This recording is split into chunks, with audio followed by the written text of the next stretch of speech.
The Black Tulip, Admiral Hell Ludwell. This is jumping out of the frying pan and into the fire. Aren't we a little too unlucky? Floating in midair, Klein was the first to discover the approaching ship. He couldn't help but turn his head to look down at Anderson, who was wielding his pitch-black sword and seriously observing the monster. Anderson quickly returned the gaze in puzzlement. As he remained wary against the grayish-black flesh which could shoot out at any moment, he asked, "The look you are giving me is very strange." Did something happen again? Just as he said that, he reflexively shut his mouth and sensed something. With a leap, he dodged the monster's splintered body, which was making his fingernails rapidly grow. He quickly arrived at the other side of the ship. As he straightened his back, Anderson suddenly hissed. Admiral Hell, he wasn't a good person. As a pirate admiral who was infamous for killing indiscriminately, he didn't have any psychological burdens when it came to earning profit by fishing in troubled waters. Once he weighed the situation and realized that he could use the powerful monster to finish off Admiral of Stars and everyone on the future while also receiving tremendous spoils of war, he would definitely take action. My bad luck hasn't decreased at all. It has only switched to lump sum withdrawal. Anderson's expression warped. It was a mystery on whether he was crying or laughing. At the same time, the corresponding information surfaced in Klein's mind. Just the bounty placed on Admiral Hell Ludwell's head by Loan alone had reached 55,000 pounds. He was an extremely powerful member of the 7 pirate admirals, the one with the highest bounty among the 7 pirate admirals. His flagship, the Black Tulip, didn't have many pirates living on it. Most of the jobs were left to undead creatures, or the spirit world creatures he controlled. He killed indiscriminately, but he didn't have a sick fetish for killing. All he did was seriously complete his job of sending living creatures to hell. He had all kinds of connections with the numinous episcopate. The rumors state that he possesses a ring left behind by the ancient death. While Klein and Anderson were looking at the Black Tulip, the golden brooch on Catlia's robe began to emit a pure bright light instead of blinding sunlight. In front of the captain's cabin was a blurry figure that was rapidly increasing in length. It was filled with the silence and serenity of a specter's aura, but it also emitted a warmth resembling sunlight. This was an extraordinarily incongruent existence. It was as though a wraith had been created out of sun-holy water. It was both holy and evil. The sun wraith widened its arms as it flew out at ludicrous speeds and hugged the grayish-black flesh. The sizzling sound of fat and oils burning sounded out. The sun wraith and the grayish-black flesh canceled each other out as they were simultaneously obliterated, leaving no traces behind. The dark purple hue in the Admiral of Stars' eyes flowed as the brooch brightened. It quickly produced another sun wraith outside the window of the captain's cabin as it pounced towards the grayish-black flesh that had invaded the future. And at this moment, bloodless Heathdoyle protected Frank, Nina, and the other sailors. He used the devouring and digesting method in order to resist the monster's flesh, which possessed immense vitality. The Black Tulip's speed was faster than Klein had anticipated. In seconds, it had entered a range which was cause for alarm for the future. The black sailboat with a gloomy green slowed down and stopped to the side. It didn't seem to be aware of what had happened. Suddenly, Klein saw a nearly transparent eye surface around the future's airspace. It had ghastly pale eye whites as it looked down from above without blinking. This is a spirit medium's version of a telescope. After a momentary pause, Klein drew his revolver with his right hand and aimed at the eye that belonged to a spirit world creature. At that moment, he was somewhat hesitant. As the crazy adventurer, J.M. Sparrow, to directly fire was the choice that matched his persona the best. But at this moment, Admiral Hell Ludwell had yet to show any signs of animosity. He might have qualms about the faction backing Catlia and hold back. If Klein were to rashly kill the telescope, it would undoubtedly push the situation into the direction of a more chaotic and dangerous development. During that brief dilemma, the nearly transparent illusory eye vanished. A distance away, the Black Tulip continued approaching as it became clearer and clearer. High above the Black Tulip, white skeletons, who didn't wear clothes or leather armor, busily controlled the sails while pale zombies patrolled the area with cutlasses in hand. The latter were observing their surroundings with green burning eyes. Shadows, wraiths, and all sorts of strange spirit world creatures were flying in circles, boring through the ship at times as the shipboard protruded transparent faces that weren't too obvious. Amidst Klein's spirit vision, the Black Tulip only had one living person. It was the man dressed like a captain, who was silently standing on the deck. He wore an exaggerated triangular hat with a white skull and feathers on it. He wore a lace-trimmed white shirt and a heavy and magnificent brown coat. The oxhide belt which held his white tights had a thin rapier hanging off. The man wore a silver mask. His facial features and contours were hidden within. Holes that depicted his eyes, nose, and mouth had cold lines that left one shuddering. This matched the rumored image of Admiral Hell Ludwell. Where are his first mate, second mate, third mate, and bosun? Klein was first surprised at the lack of living personnel on the Black Tulip, before quickly coming to a realization. Just like how the third mate, the gunner commander, and many of the sailors of the future were sent to the other ships of the pirate crew, only the minimum number of personnel were used to enter these waters. Admiral Hell Ludwell didn't let his weak subordinates follow him. After all, he could control the undead and spirit world creatures to steer the ship. At this moment, the Black Tulip clearly turned around and aimed its starboard side over. As Admiral Hell Ludwell touched his silver mask, a salvo of shots rang out. Cannonballs flew over, some falling into the sea before they came close, producing splashes. Others overshot and fell somewhere even further away. This was a calibration shot. Soon, the Black Tulip produced a second volley of bombarding cannon fire. Klein was just about to activate Creeping Hunger and use the Baron of Corruption's distortion power to change the target of the cannonballs, sending them further away when he saw Anderson Hood raise his right hand and push it forward. Orange-yellow fire ravens instantly condensed as they accurately flew out to intercept each and every cannonball. Boom! Boom! Boom! Blinding flames were emitted in midair as debris scattered. It was as though dozens of fireworks were set on display. I have to say that a pyromaniac's powers are very useful at sea. It's a mystic version of a ballistic missile defense system.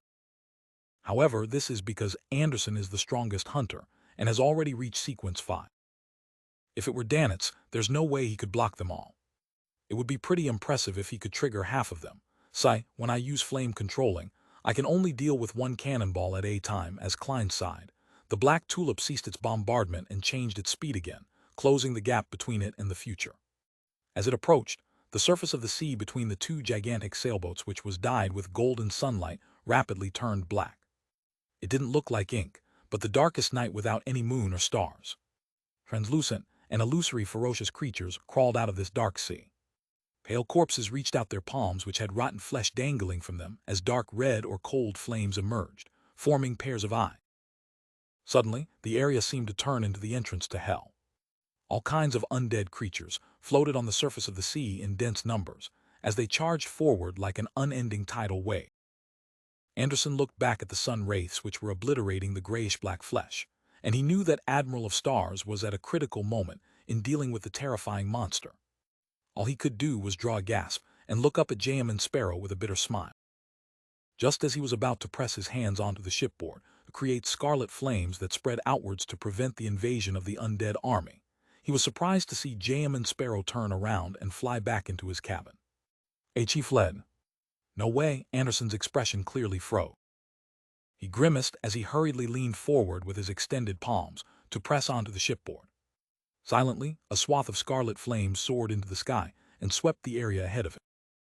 At this moment, a charm suddenly fell in front of him as he heard a word spoken in ancient Hermes. Storm. Huh? Anderson instinctively looked up and saw Jamin Sparrow in his round neck shirt and brown jacket being swept up by a squall as he rapidly flew towards the Black Tulip. Is he committing suicide? I can't understand such madness. Anderson turned agape as he felt puzzled. Whoosh! With the charm's effects and the blessings of the wind, Klein flew to the airspace above the bow of the Black Tulip. Admiral Hell Ludwell immediately looked up at him.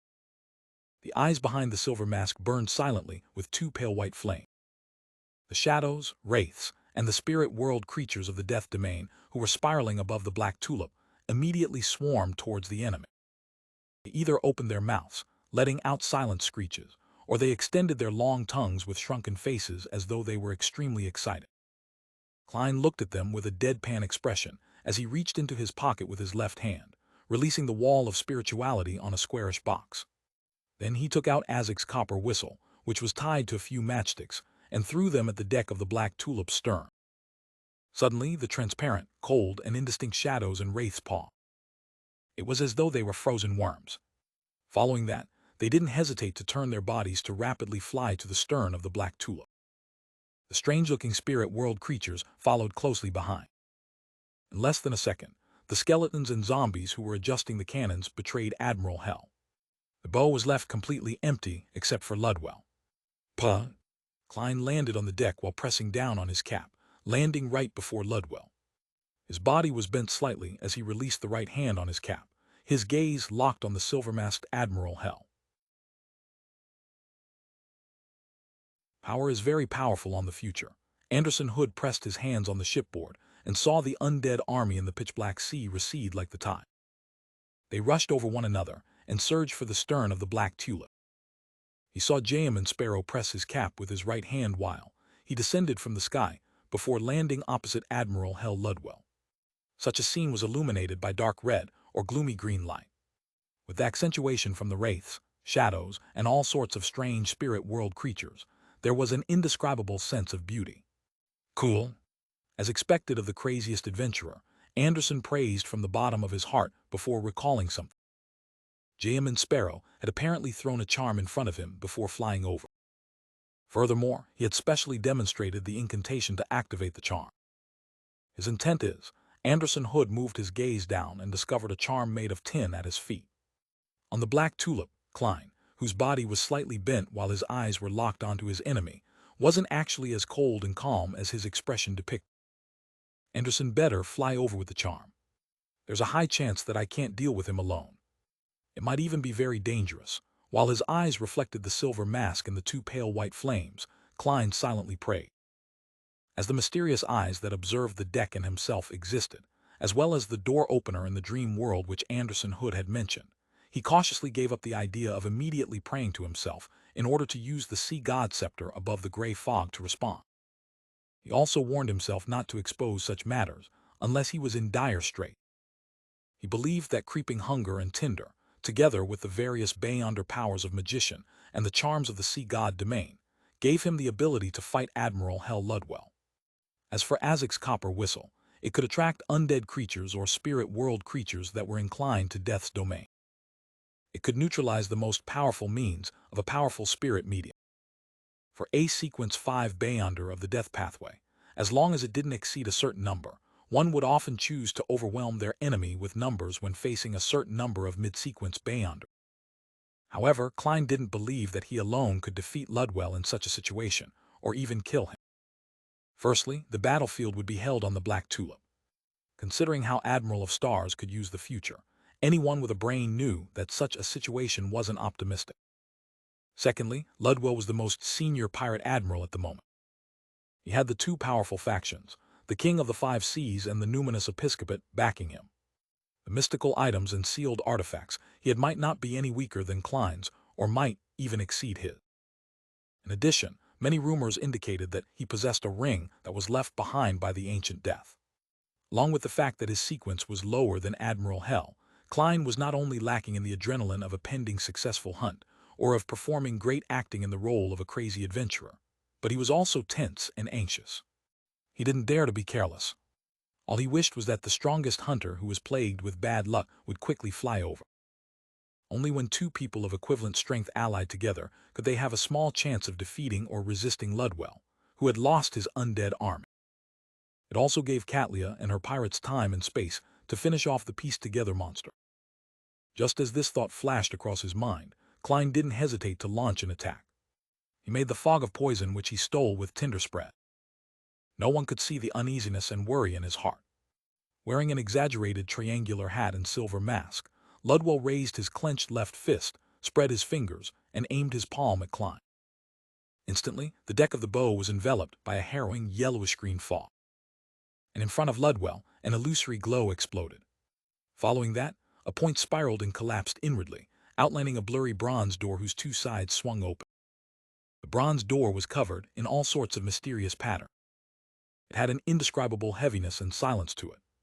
With a creak, the door shook and cracked open a little.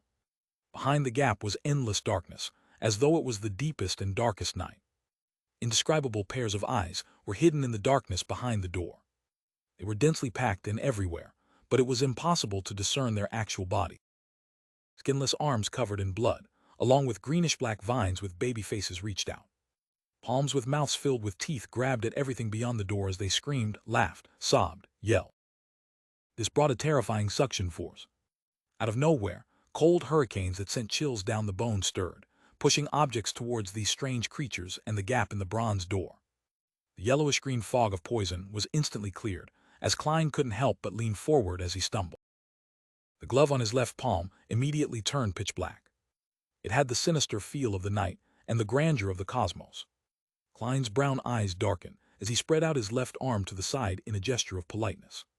The terrifying suction force that swept the bow's deck suddenly changed direction, grabbing the skeletons and rotting zombies that were rushing to the stern, and it threw them into the gap of the door. They were bound by the greenish-black, baby-faced vines and bloody arms, and were pulled behind the bronze door where the countless eyes were. Distortion.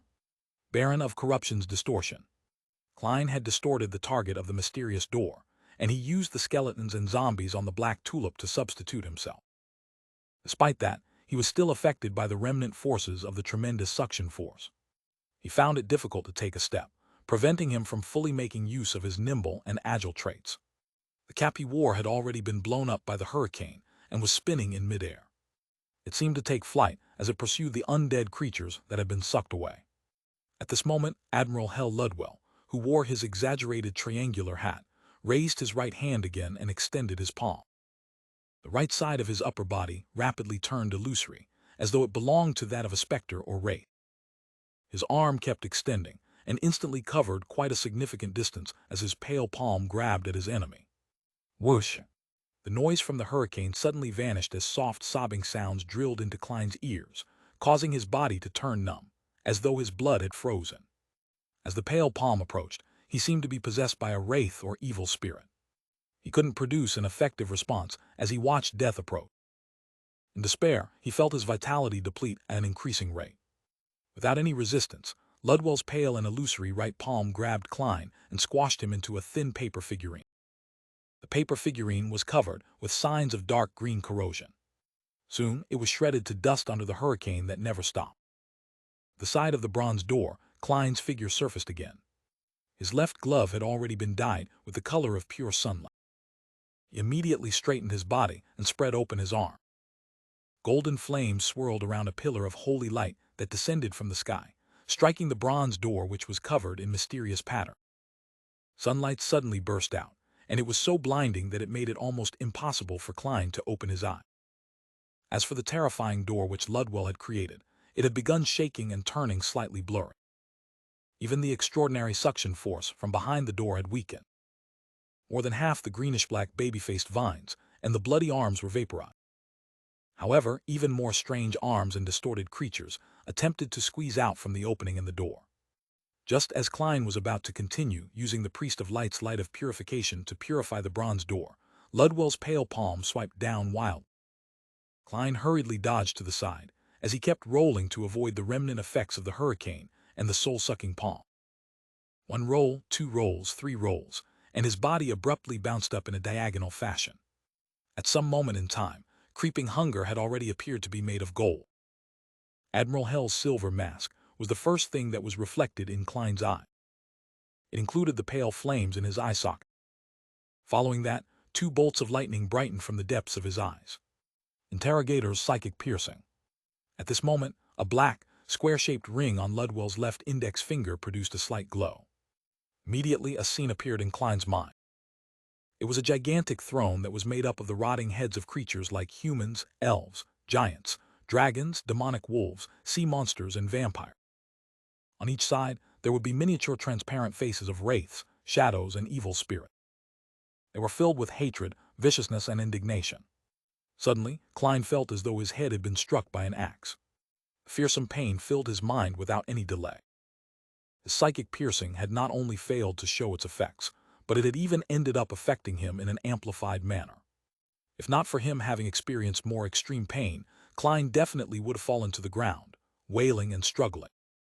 But even so, he temporarily lost his ability to resist as he bent his back with a grimace.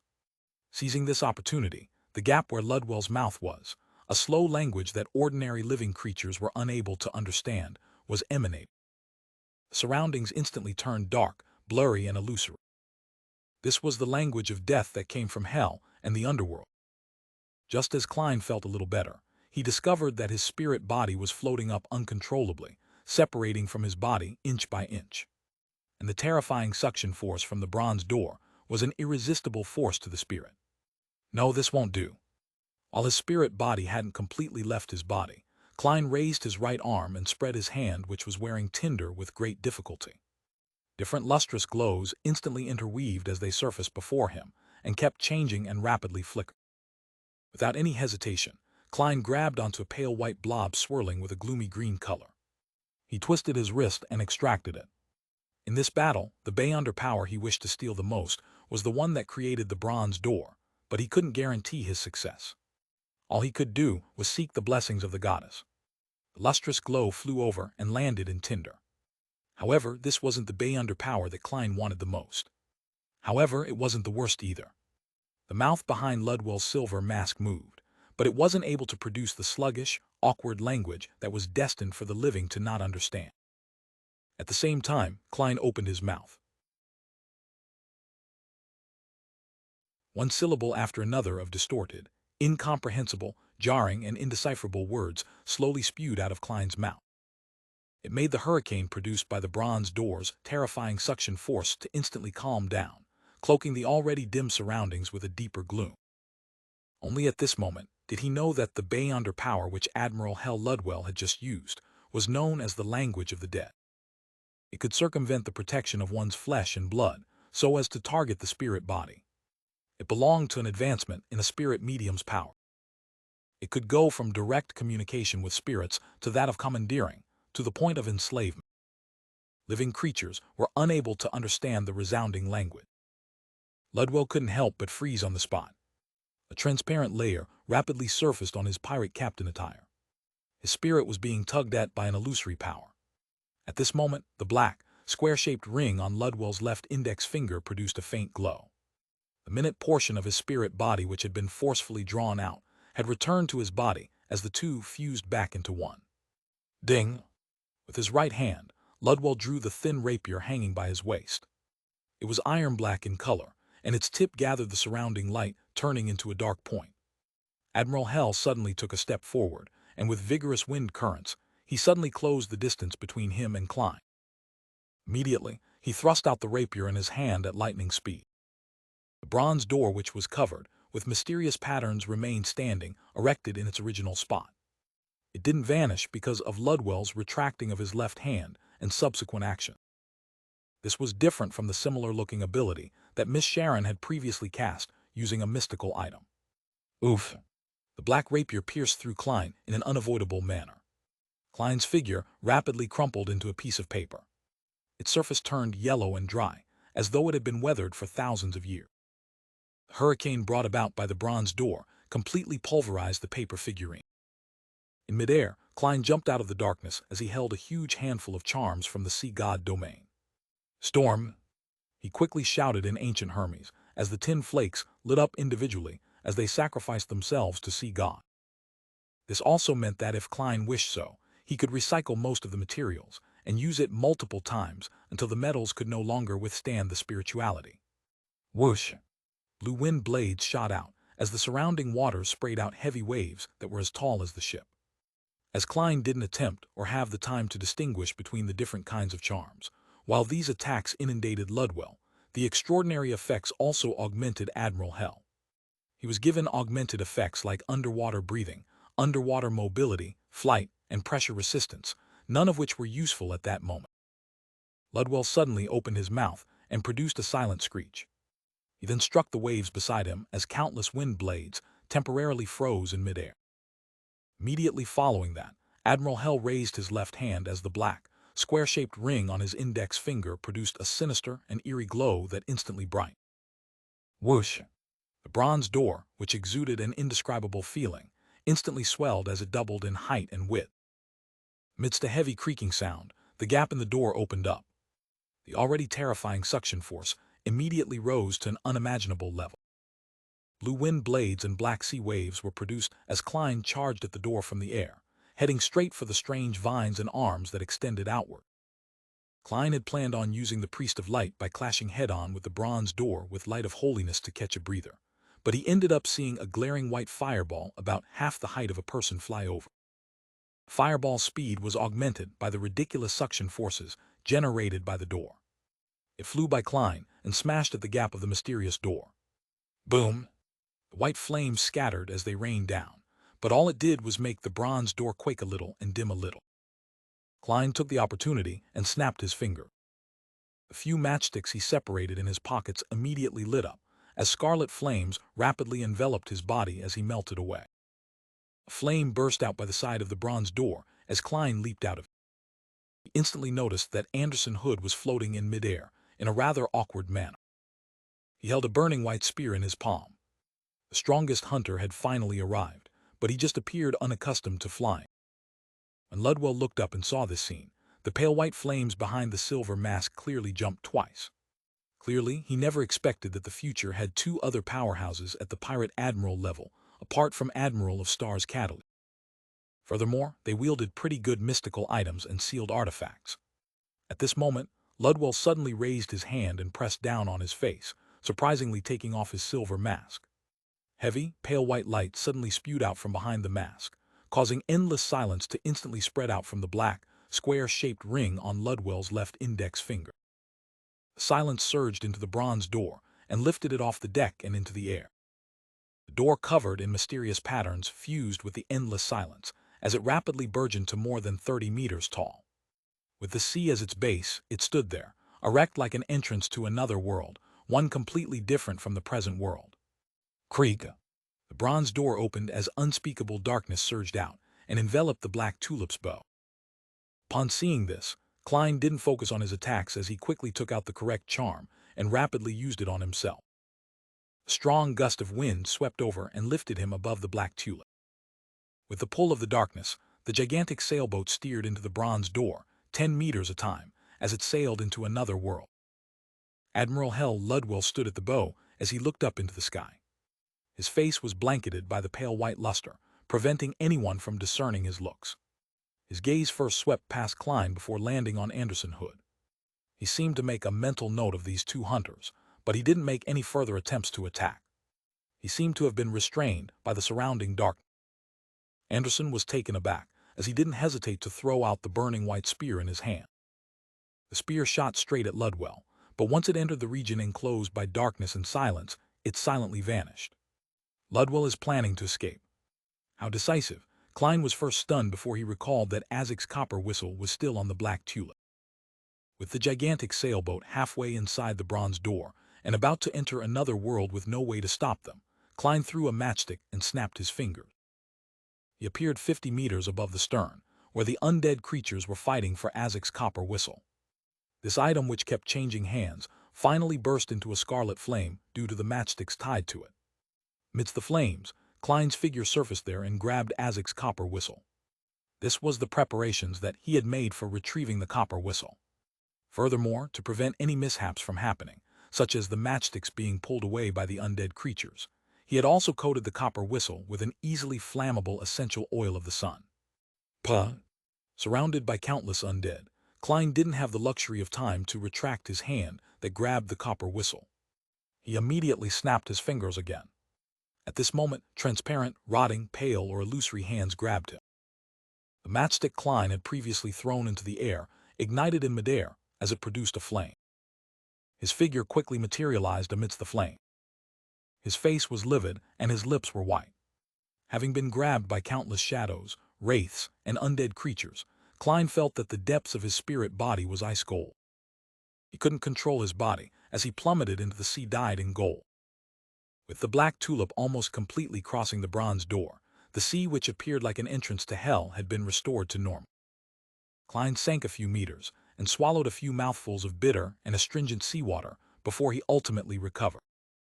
Thankfully, I was sufficiently prepared. As this thought flashed past his mind, he suddenly felt something amiss. By wearing the Murloc cufflink, he had the passive ability to breathe underwater for 10 minutes. He shouldn't have drank mouthfuls of water. Klein suddenly turned his head and looked at his wrist, only to realize that the blue cufflink had detached itself at some point in time. It's lost. Tinder lost it. I was on the Black Tulip the entire time. Klein splashed a few times and floated to the surface, just in time to see the gigantic sailboat's tail meld into the darkness as the bronze door slowly closed. He instinctively swam forward a few seconds before ultimately stopping. He selected one of his remaining charms and gave himself the Bayonder effect of underwater breathing. In midair, Anderson Hood clicked his tongue when he saw this. This fellow is really crazy. He's actually trying to engage in pursuit. At this moment, the starlight above the future fell and condensed into a long bridge that extended over. Katlia had finally finished off the grayish-black monster with immense vitality. What a pity! If only Admiral Hell had hesitated a little and didn't flee in such a timely fashion. Anderson Hood sighed silently and firmly landed on the star bridge. As he watched Jam and Sparrow fly over, he was just about to greet and praise him when he saw the cold and gloomy expression. Anderson instinctively made way and chuckled dryly, allowing Jam and Sparrow to walk past him. After returning to the future via the star bridge, Klein held back his effusing emotions and watched Frank Lee walk over and give him a thumbs up. You're the craziest fellow I've ever met. You actually dared to board the Black Tulip alone and single-handedly challenge Admiral Hell. You even returned alive. Sorry, in terms of craziness, I'm far inferior to you, Klein thought in response. At this moment, pirates with long or disheveled hair expressed their astonishment and amazement. In such an atmosphere, Klein closed his eyes and felt his faithless potion completely digest. Frank Lee sensed the Jam and Sparrow's abnormality as he added with a chuckle, I had planned on providing you some help by throwing some seeds over. Unfortunately, I have no way to throw that far. Throw some seeds at the Black Tulip.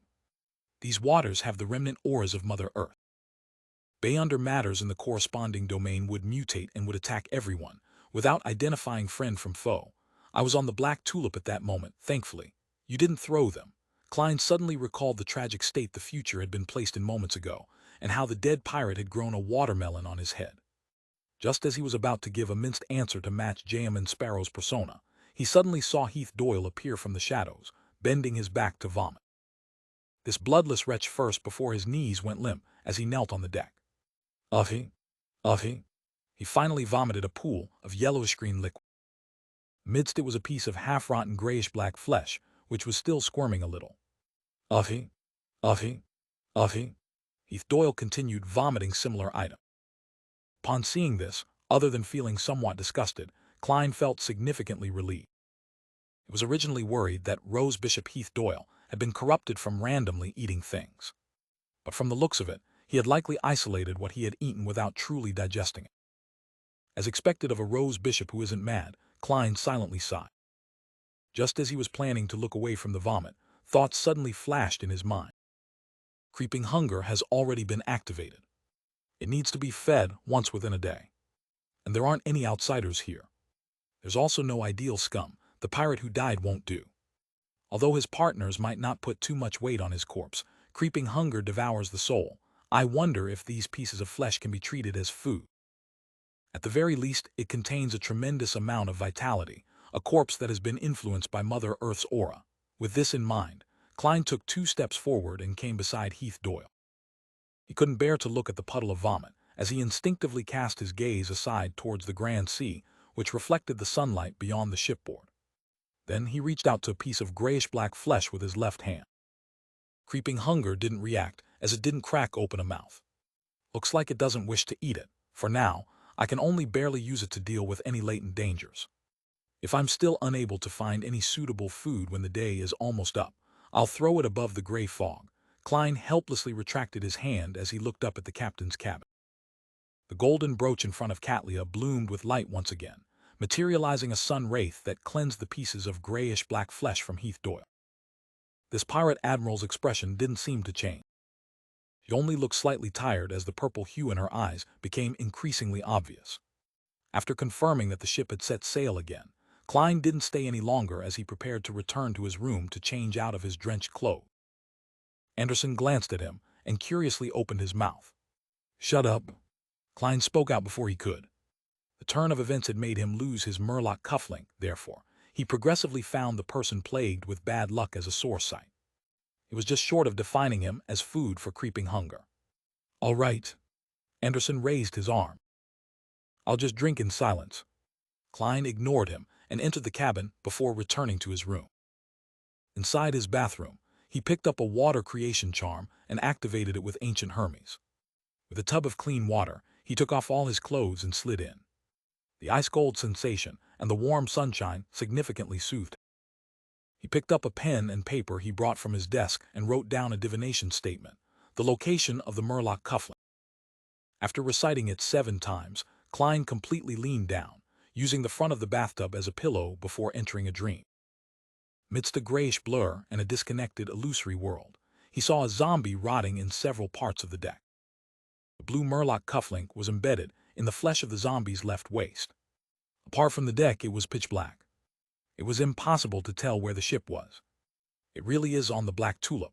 Klein opened his eyes and came to the conclusion. "I hope Admiral Hell wouldn't discover it. This way, I can use this cufflink to lock onto the Black Tulip's location. It's not a big problem, even if he discovers it. As long as Ludwell doesn't throw the cufflink away, and there isn't too much of a delay in time, I can use it to locate his ship. However, the place to do the divination will have to be above the gray fog, instead of the real world. Also, I need to perform divination disruption later to prevent Admiral Hell from locking onto me with the cufflink, or even being able to curse me. That ring really seems like an item left behind by the ancient death. Yes, I should write to Mr. Azek and inform him of this." Klein quickly rinsed his body and walked out of the bathtub. After wiping himself dry, he switched into the lone gentleman suit from before. He first adjusted his inventory and washed his clothes before unfolding a piece of paper, taking out Azek's copper whistle. Standing beside the desk and looking at the objects on it, Klein hesitated when he extended his right hand. The light in his eyes flickered before he put away Azek's copper whistle and placed it into a small metallic box. He then isolated its aura with a wall of spirituality. He planned on summoning the messenger only after he left these waters in the future. "I suffered quite a huge loss this time. Thankfully, I finished digesting the faithless potion. I can now just wait for the appearance of mermaids. Yes, the actual situation of this battlefield of gods is different from what I imagined. It actually has the aura of Mother Earth. It must have been left behind later. Otherwise, it's impossible that a deity can't control her own aura. None of the 8 ancient gods in the second epic wielded the authority of the Earth domain. There are some suspects among their subsidiary gods, such as Giant Queen, Goddess of Harvest Umbella, or Goddess of Life, who's subsidiary to vampire ancestor Lilith. This is a battle with subsidiary gods participating, or it really wasn't something from the second epic." Klein knew too little about the battlefield of the gods, so he could only mainly guess and have some fanciful thoughts. He focused again as he began cutting some paper figurines and drew the fool's secret symbol of change on them. "Puh!" Klein raised the paper figurine and shook it. Flames appeared out of thin air as the paper figurine burnt to crisp. By doing this, he could obtain the desired effects to a certain extent. If he wished for better effects, he had to go above the gray fog to respond. He could use the Black Emperor's card to stir the powers of the mysterious space, coupled with the paper angel to provide protection. With Azek's copper whistle, and Will Ossipton's paper crane interfering with a suspected existence's spying, Klein returned to the bathroom and methodically finished what he needed to do. After tidying up the room, he put on Creeping Hunger and Tinder, and he slowly walked to the deck, prepared to seriously observe his surroundings, so as to not miss any clues of mermaid. Just as he left the cabin, he saw a seated Anderson Hood leaning against a wooden alcohol barrel. He had a gloomy expression as his aura was converged. It was as though he was in thought or feeling melancholic. He really kept to his promise and has been silently drinking. Klein mumbled to himself as he passed by Anderson. Anderson slowly looked up and asked as though he was in a reverie, "T.S. the alcohol here problematic?" Klein was taken aback as he seriously replied, "Yes." 74, Anderson fell speechless. This fellow is just too unlucky. His Bay underpowers had even failed him to the point of him not detecting the problem with the alcohol. The corners of Klein's lips twitched as he continued forward. On the deck, many sailors were gathered together, watching Nina take on the duty as a Lord of Storm's priest. She was holding a wake for the recently deceased pirate. After a simple prayer, Nina looked around and said, "Revere's wish was to be buried on the mountain at his port hometown after his death. There's the most beautiful sunset there. He wishes to be cremated so that he wouldn't be disturbed after his death. Holy Lord of Storms, bless him with eternal peace. Many of the sailors believed in the Lord of Storms, as they struck their left breast with their right fists. Klein didn't approach, as he silently watched this scene from a distance. After the wake was over, the corpse of the pirate Revere was reduced to ashes with the help of a scroll. Klein silently sighed as he inwardly drew a crimson moon. For the rest of the day, the sunlight remained brilliant as it continued being midday. The future circled around several ruins as it ventured deeper into those waters. At some point in time, Anderson had recovered and arrived beside Klein. He shot him a glance and pointed to the buildings that were submerged ahead.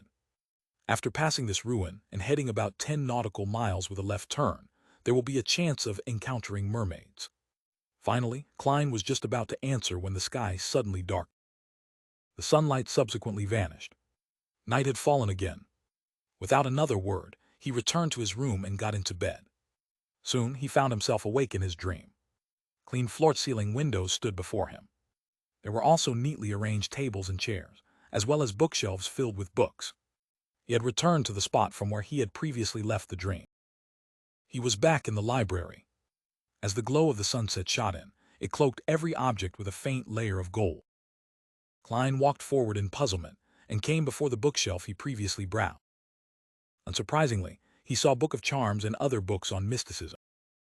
Klein planned on taking out the book again and quickly read through it when his gaze suddenly swept across a bookshelf opposite him.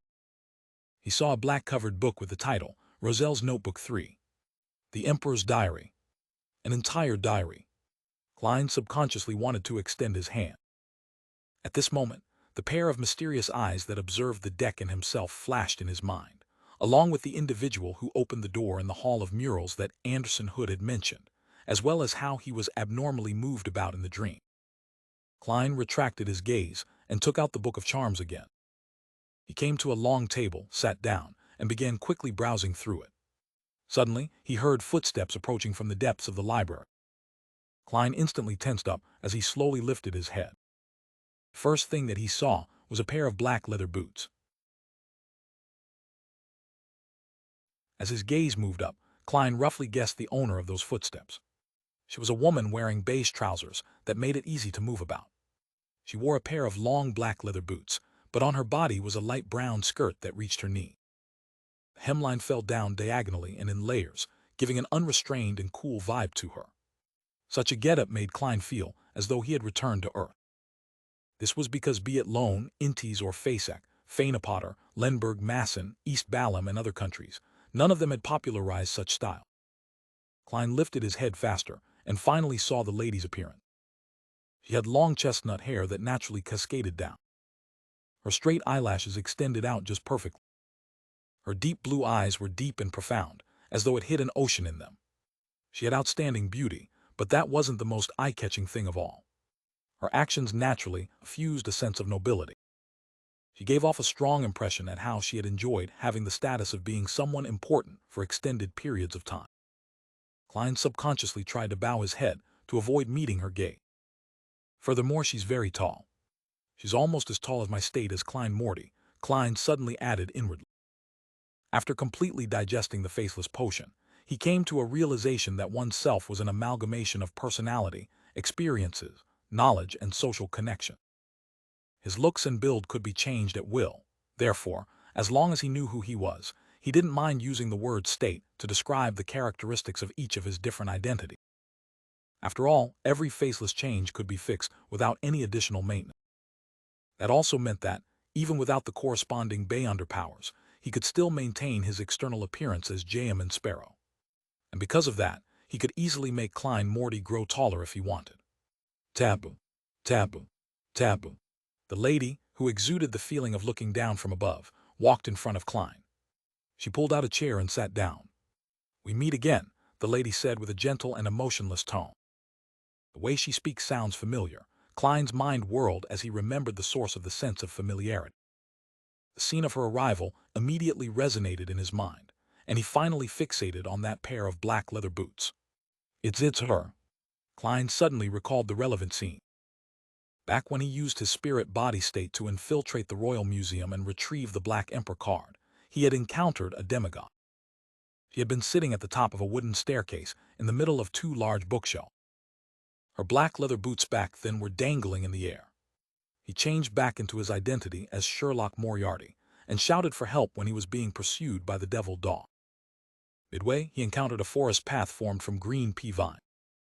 He had no choice but to follow the carriage up into midair, where he saw the pea vines interweave to form a hammock and a pair of black leather boots. It's her.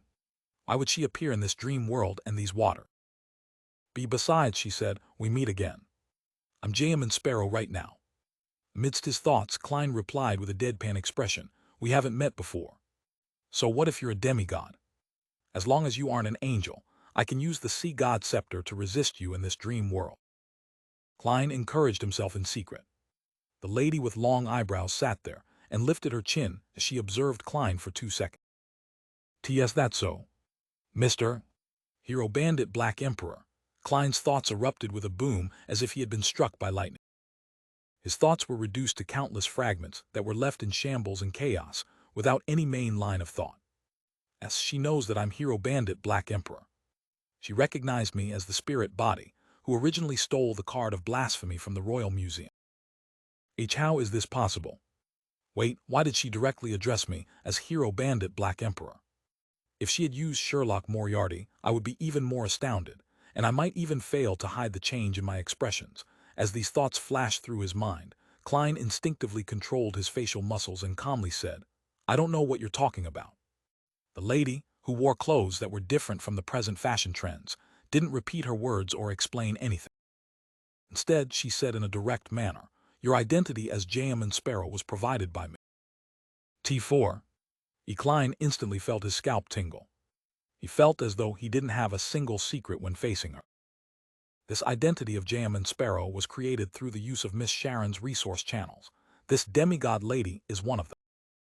Right, Miss Sharon had previously mentioned that someone in her circles had been investigating the true identity of Hero Bandit Black Emperor and had promised to fulfill any reasonable request in exchange. For ingredients, it was limited to those below that of high-sequence Beyonder ingredients. According to Miss Sharon's description, the person who offered the mission was more than 1.7 meters tall, with a very proportionate body and long chestnut hair. She liked wearing black leather boots. Man, isn't this person before me, back then? I even suspected if she was the demigod whom I met in the Royal Museum. Furthermore, she knew very well that I had taken the Black Emperor card. Thoughts flashed past as Klein was temporarily at a loss for words. All he could do was maintain his silence.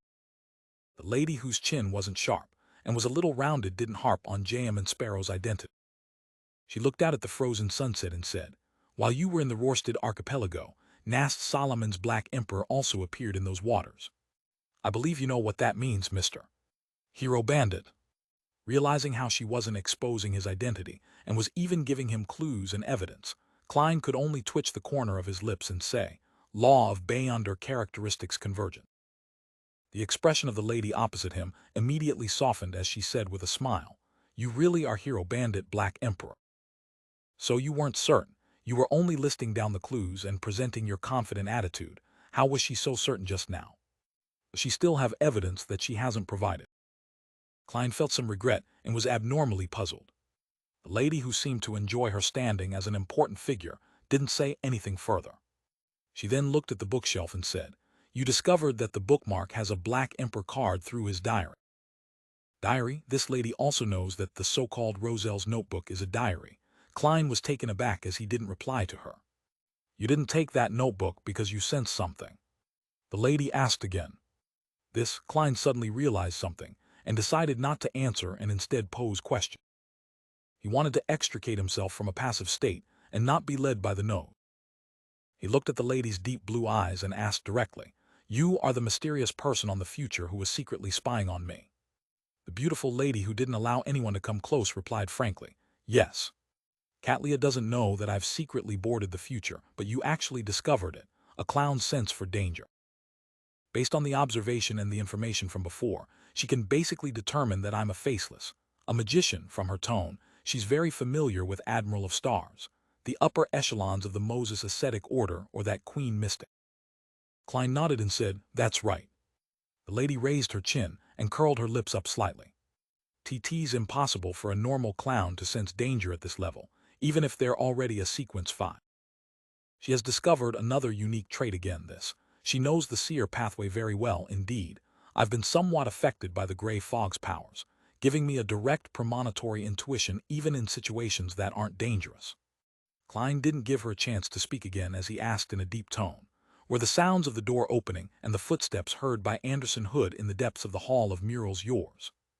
Are you referring to the hunter who's plagued by bad luck? The lady asked in thought. Yes. Klein nodded. TT was indeed me. The lady paused. Inform that hunter of a prophecy. The most lethal danger often lies in day-to-day life. What does that mean? Seeing how she had no intention of explaining, Klein deliberated and asked, You were the one that made me appear in the Saint of Darkness's dream. The lady combed her long chestnut hair as she said gently but coldly, That's not hard to guess. Through that dream, I confirmed that you took the remains of that sea serpent Calvatua. And like before, you appeared using a spirit body state. You took away the item from John Cotman and vanished directly. Oh, you still carry the Black Emperor card. Klein didn't respond to this topic and switched to asking, You are Queen Mystic. Many people call me by that name, the lady calmly answered. It's really her. This lady's bounty reaches £650,000 just from Loan's bounty alone. Klein silently drew a gasp and said, Ma'am, is there a reason why you are looking for me? Queen Mystic used her blue eyes to look at him for a few seconds before saying, I hope you can share with me the method to interpret the language created by Emperor Roselle. For that, I can satisfy most of your requests. Klein didn't admit or deny anything. He chuckled and asked, Don't tell me you're even able to give me the corresponding high-sequence Beyonder potion formula. Queen Mystic had her bearing converged, but she said without any decrease in her dignity, Your fate lies on the main peak of the Hornisus mountain range. This, Klein felt a baffling sense of shock. His eyes darted around. While he was considering a question, Queen Mystic stood up. When you need some help or clues to a few cards of blasphemy, tell me the answer. She turned around and walked into the depths of the tidy and vast library. With each step, her figure turned faint before quickly vanishing. The library immediately collapsed. After a moment of feeling adrift, Klein found himself in the hall filled with beautiful murals. Anderson looked at him in shock as he blurted out, How did you get here? After hearing Anderson's question, Klein was momentarily at a loss for an answer. He couldn't just tell him that he had fallen out of a dream, suspected to belong to Queen Mystic. He coldly looked at the unlucky strongest hunter, raised his right hand, and pointed upwards. T.S. That's so. Anderson Hood nodded in enlightenment. What did you figure out? I don't even know what I'm expressing myself. Klein discreetly twitched the corner of his lips and changed the topic. He said in recollection, I met someone just now, not someone we know. Not a member of the future. The person who came out of the door from deep inside the hall. Anderson suddenly became excited. This fellow doesn't put on airs of being the strongest hunter. He's like a breaking news reporter, Klein lampooned without answering him. He directly said, She got me to pass on a prophecy to you. She what prophecy? Anderson was somewhat puzzled. If I were using my identity as Klein Morty, I would have answered, Sorry, I forgot. She only said it once.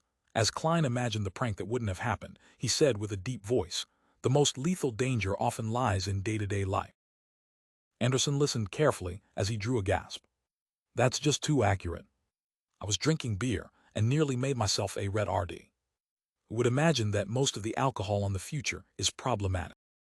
He ruminated for a few seconds and asked, somewhat worried, That's it. Did you forget any details or keywords? I can tell that you're being provocative. Klein ignored Anderson Hood and walked to the entrance of the Hall of Murals where he looked at Frank and Nina outside. Back in the library, he had been suddenly accused of being hero bandit Black Emperor by Queen Mystic. This inevitably caused him to be placed in a passive state. Afterwards, he attempted to throw her off and not be led by the nose, therefore. He remained extremely nervous. His thoughts were completely focused on what he should say in response, without the time to consider the entire process and figure out the detail. Now he finally had the time. First, what's most important is to understand a question.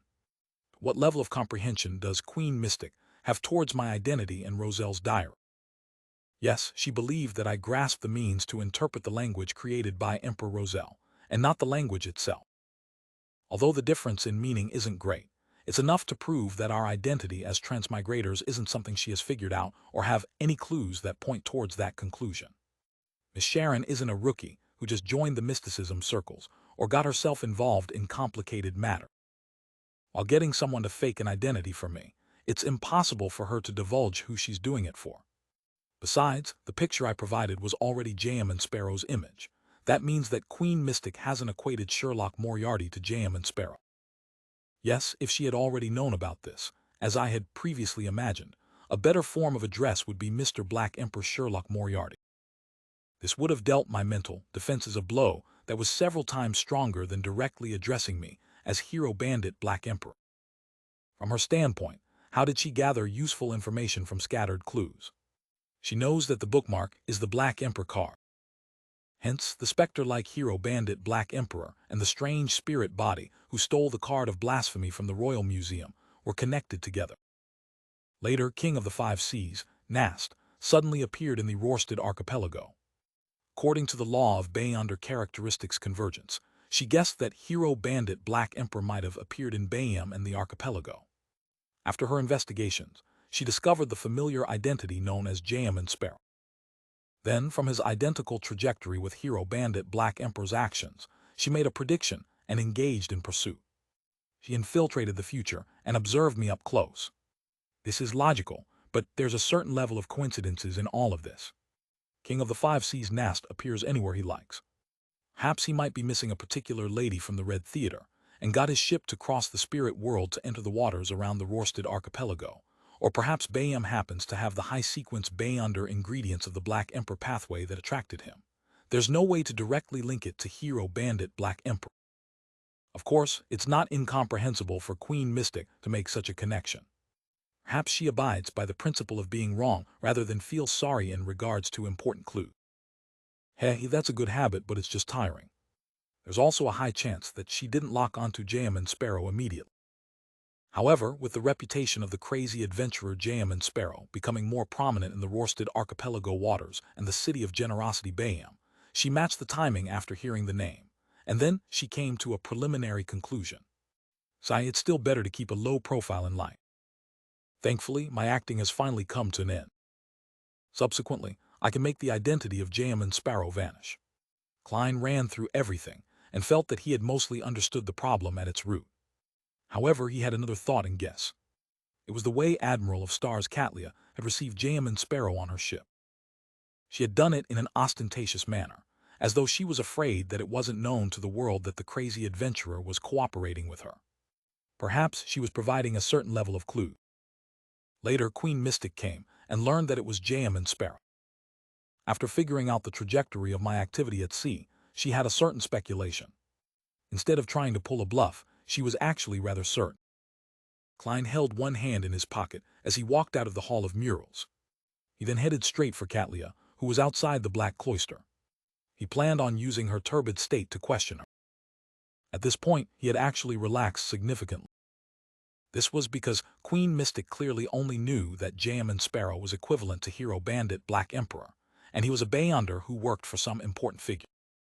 It didn't involve even more secrets. Even if she had connected the loss of the Black Emperor card that night to Detective Sherlock Moriarty, who was nearby, that wouldn't be a huge problem. From a very long time ago, I had already equated Sherlock Moriarty to the world, and I also equated that to the blessed of the fool. J.M. and Sparrow is only an extension of that identity. This is my preparation for such matter. I always believed that I shouldn't treat others as ret RDS. As long as someone is active, any clues on their trajectory and social connections would lead to exposure. Therefore, I prepared this identity ahead of time for these smart people. I also strictly abided to these settings, even in my everyday life.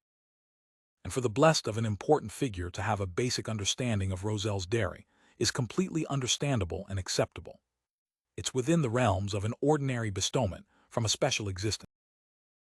You probably never expected that there's a mask under the mask. Midst his thoughts, Klein also felt that the help from the gray fog and his caution had played a significant role. If he hadn't noticed that he had been observed by someone ahead of time while instinctively abiding by his will, he might have summoned the messenger under Queen Mystic's surveillance. The messenger alone might not expose anything, but it's worrisome that Queen Mystic might have a way of tracking it and finding Mr. Azek. From his recent sightings, it's possible for her to dig out my identity as Klein Morty. Klein tore through a square filled with numerous giant arrows, walked out the black cloister, and saw Katlia sitting there as she hugged her knees just like before. She was staring at the beautiful sunset. Klein leaped onto the boulder and came to the side of the withered trees. He looked at the magnificent buildings on the opposite mountain and said in a seemingly normal manner, "At Nuz, you showcased the star bridge to connect the dock to the ship. Were there any hidden motives behind that?" Katlia's head leaned to the side a little as she said, "I'm not telling you." Klein was momentarily left at a loss. He originally imagined that Admiral of Stars would be very honest in the dream world. He had never expected such a situation, of course. This was also a form of honesty, but it was an honest personality. After 2 seconds of silence, Klein decided to pull a bluff.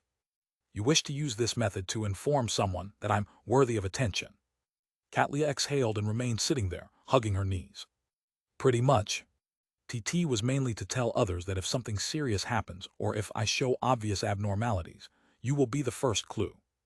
As expected, Klein sighed inwardly. He knew that Admiral of Stars had done such a cheap trick to protect herself, but as the fool, he needed to punish her for such action. "However, I can't use this matter to act up. It will appear as though the fool protects his blessed too much. That will be quite lacking in standing. Yes, Admiral of Stars must have done more than this. I can tabulate these series of actions as one and punish her for them." Klein quickly made up his mind. He wasn't as flustered towards what he encountered in this dream world again. As for Queen Mystic's suggestion, he didn't even consider it. Emperor Rosel's diary contained matters of his transmigration in Earth. If he taught Queen Mystic how to read Chinese, she would discover this point and make even more critical guesses. She must have her qualms about the important figure who can randomly lend out the sea god scepter, so she wouldn't take any forceful action. If there really are any matters that need her help, or if she has some dirt on me, I can agree to help her translate a few important pages of the diary she wishes to know about. But I'll definitely not teach her Chinese. Yes, even if I translate it, it will be watered down with the use of synonyms. I just need to maintain the main points that way. She has no way of reverse engineering the language." Klein retracted his gaze and casually asked Katlia, "Rumor has it that you and Queen Mystic had a falling out, but it doesn't seem to be the case." Katlia's glazed expression suddenly had a lively change. She pursed her lips and said, "What right do I have to fall out with her? I was just banished." "Banished?" Klein was just about to ask when blinding sunlight beamed as he naturally woke up.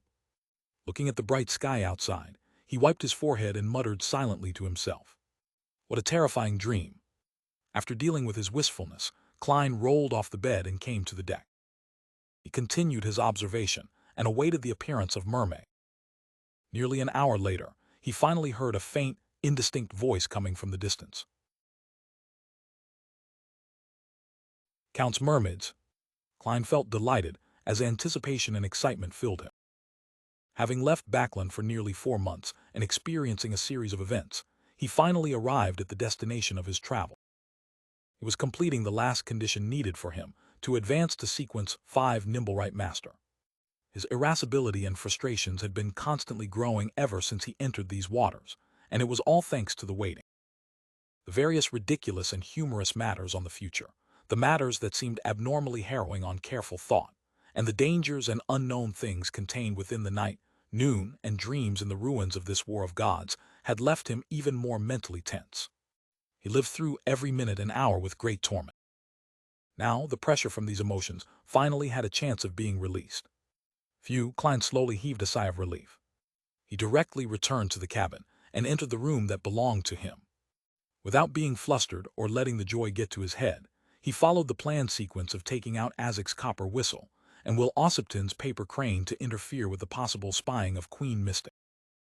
After taking out the remnant spirituality of ancient wraiths, the pair of eyes from a 6-winged gargoyle, Drago bark, and a metallic bottle containing Sonya Island's golden spring from his suitcase, he spread them across his desk, entered the bathroom, and locked the door. He then familiarly set up the bestowment ritual. After setting up the ritual, he wasn't in a rush to go above the gray fog to respond to the prayer. Instead, he set up another ritual of summoning himself. While taking 4 steps counterclockwise and chanting the incantation, Klein arrived above the gray fog. He responded to the summoning ritual and used his spirit body state to come to the real world. He then brought Tinder back to the mysterious space. After doing all of that, Klein didn't relax. He came to the seat of the fool, conjured a pen and paper, and quickly wrote the divination statement. The singing ahead comes from mermaids. Taking off his topaz pendant, he used divination to confirm the situation. The singing ahead of the future was from mermaids. After calming his emotions, Klein summoned the iron cigar case from the junk pile and made it land on the ancient, mottled bronze table. With a snapping sound, he opened the lid and saw the pupilless all-black eye sitting there in silence. He could sense the extreme madness and danger from it, but it appeared to be in deep slumber. After observing it for 2 seconds, Klein took out Tinder and slowly wore it on his right hand. After completing all of this, Klein didn't hesitate and reached out his right palm and spread his finger. All sorts of blobs of light surfaced before his eye. Grayish-white, bronze-green, dark red, and black colors formed the foundation of this mysterious space. And inside the all-black eye, there was a flaring and flailing iron-black beam lingering around the remaining colors. Without using his spiritual intuition, Klein knew with certainty through his understanding of objects that the true creator's mental corruption was represented by this iron-black light. Feeling extremely wary, he closed his fingers and grabbed at the target before turning his wrist. The iron-black light was instantly extracted as it fused with Tinder. Immediately, the illusory, evil, terrifying, and indescribable ravings boomed in his ear like déjà vu. This destroyed his line of thought as it ground at his psyche.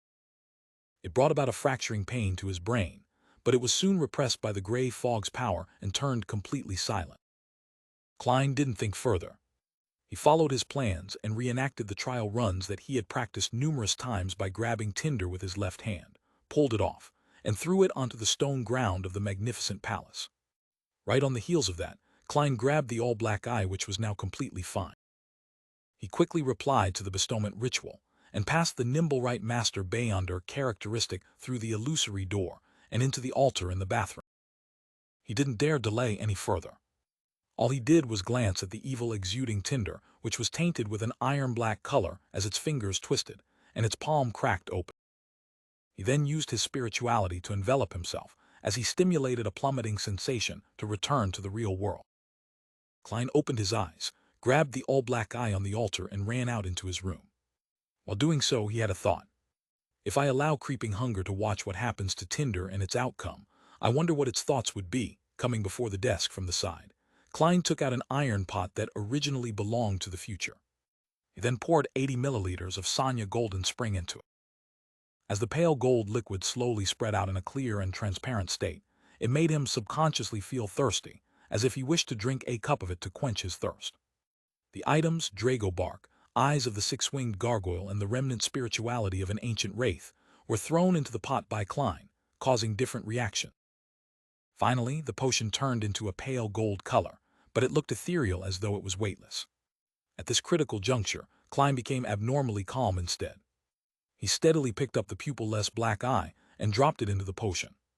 He had already confirmed that the true creator's mental corruption hadn't penetrated the gray fog or returned inside the all-black eye.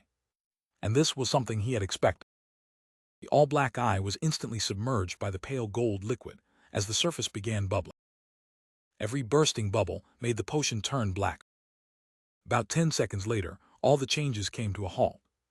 Inside the pot, the potion took form as a completely black liquid. Inside, it seemed to contain countless tiny worms that were squirming about, worms that couldn't be seen by the naked eye. Klein took out a gold coin and made a quick divination as a confirmation. After receiving the revelation that it was a success, he heaved a sigh of relief and poured the nimble right master potion into a metallic bottle he had prepared and stuffed it into his pocket. He didn't act in a fluster or rush. He followed the process he had planned by quickly clearing up the altar in the bathroom, and he retrieved Azek's copper whistle and Will Ossipton's paper crane. At this point, he walked out of the cabin and onto the deck. At this moment, the symbols and magical labels on the future had once again lit up, forming a resplendent sea of stars. It significantly reduced the mermaids' singing. Rumors claimed that the singing of mermaids could make humans lose their reasoning and turn irrational. They would then jump off their ships to become food for the mermaid. Klein subconsciously nodded at the window corresponding to the captain's cabin. Admiral of Stars was standing there, as her body swirled with starlight. The gaze she sent back at him appeared mixed. "Have you recalled what you said and how you acted in the dream?" Klein lampooned as he said with a calm expression, "I need a dinghy. TT has already been prepared." Catlia pointed towards the shipboard without any signs of surprise. J.M. and Sparrow had mentioned that his purpose was to seek out mermaids back when he hired the future. Soon, Klein left the future and the protection of the resplendent sea of stars. He headed into the ocean on his tiny dinghy. As the singing grew louder, a voice seemed to drill into his spirit body, numbing his body, making him wish to hear more of it. This was far from sufficient for Klein. Besides, his spiritual intuition told him that he needed to be closer to make the singing clearer so as to satisfy the requirements of the ritual. Storm. Klein took out a charm made of tin, and he summoned a controllable gale that could push the dinghy ahead. After an unknown period of time, the mermaids' singing increased in volume. They were so clear, it was as though they were singing softly by Klein's ear. Each tone stirred his spirit body, and the melody was intoxicating. Klein felt his mind adrift as he nearly jumped into the sea and swam towards the source of the melodic singing. He tried his best to control himself and discovered many reefs ahead. Figures were seated at its edge as they sang. These creatures with a human head had quite some beauty in their clear, pure eyes. Their breasts were lifted up high, but they were also covered by dark red scales. The lower halves of their bodies were comprised of massive fishtails as they rhythmically struck the reef. The mermaids looked different and had different colored scales. From a human standpoint, they were all a different kind of beauty. Klein relinquished his control of the dinghy, raised his right hand, and reached into his pocket for the potion. At that moment, the mermaid sensed his approach and looked over. Then these creatures, who were also known as sirens, stopped singing out of shock. All of them leaped into the water with a splash. "Don't go," Klein feebly reached out with his right hand. "Isn't it said that you use your singing to attract humans for food? Why are you running with a human here?" "I'm not a bad guy. I'm only here to listen to your singing." At this moment, Klein's heart was filled with what the FK emotion. He soon discovered that the mermaid's singing didn't completely stop. Further away on the reef were a few mermaids with their backs facing him. They didn't discover the fleeing of their companions, due to the crashing of the winds as they continued boldly singing. Klein's mind stirred as he thought for a moment and took out a charm. This was the charm from the sea god domain that gave the user affinity with underwater creatures. Storm. Amidst the incantation, blue flames enveloped the tin plate, making it vanish from the real world. Although the remaining mermaids noticed him, they didn't flee in fear. Immediately, Klein took out the metal bottle containing the Nimble Right Master Potion and unscrewed the lid. He made every second count so as to prevent any mishaps. As he gulped the potion down, a somewhat bitter potion with a mustiness surged down his throat, into his gullet, and into his stomach. Suddenly, Klein found himself abnormally stiff. He felt as though he had returned to Tingen, back when he was being controlled by the strange puppet known as Sealed Artifact 2049. He tried moving his joints, but he felt as though they were filled with lead. At the same time, he felt that tiny worms were boring into every one of his cells and into his spirit body. His thoughts slowed down as his brain reflected the gradual loss of control over his body. The mermaid's singing floated over, stirring those desires, the accumulated fanaticism and infatuation, allowing Klein to hold on to his final lumps of emotion. Through this temptation, he slowly escaped the state of petrification. A grayish-white fog quickly surfaced before his eyes as he heard the illusory ravings of Hornisus Phlegrea, Hornisus Phlegrea. Compared to his advancement to a seer, clown, and magician, these ravings appeared staccato, as though they were being disrupted by something. It's different from when I became a faceless. The ravings are clearly much stronger. It can intermittently break through the obstacles produced from the fusion of the powers of the gray fog and reality. I can think again. Klein was delighted as he attempted to raise his arm. His joints still felt heavy, but the feeling was weakening. At the same time, Klein saw his present appearance. His skin was yellowish-brown, like a puppet that had been buried alive for years with old bandages. Fleshy tendrils were hidden beneath his skin as they squirmed, separated, and fused. Klein immediately outlined the countless spherical lights in his mind, and he used cogitation to calm his present state. During this process, the mermaid's singing continued to reverberate in his ears, allowing his joints and muscles to twitch before the numbness slowly receded.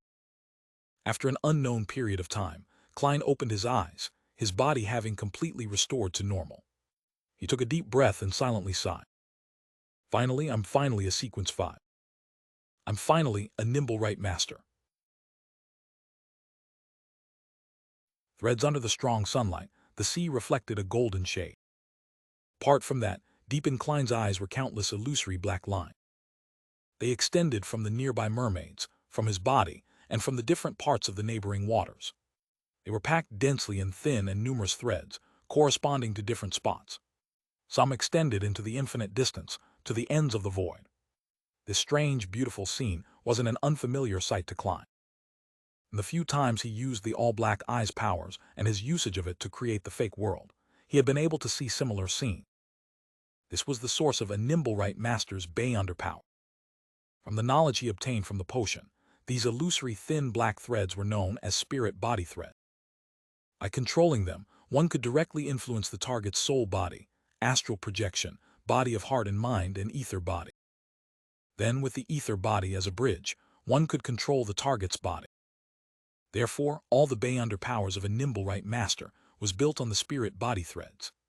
Firstly, it could find a hidden target using the spirit body threads that existed in every creature. It was the best measure against a demoness's invisibility and a shadow ascetic's hiding in the shadow. Of course, Klein wasn't aware if there were means to hide one's spirit body thread. Secondly, it was to control a target like a puppet. It would make the target's thoughts and body stiffen.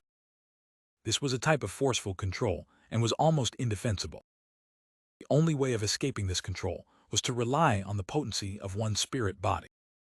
It was almost no trouble for Sequence 5 Nimble Right Master to control anyone who wasn't a demigod.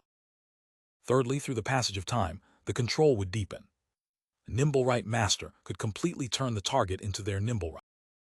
Up to a certain distance, they could hide behind the scenes and control the Nimble Right to do battle. While doing so, the Nimble Right could use all of its original Beyonder powers. This is truly magical, terrifying, strange, and indescribable. It's the perfect thing for someone working behind the scene.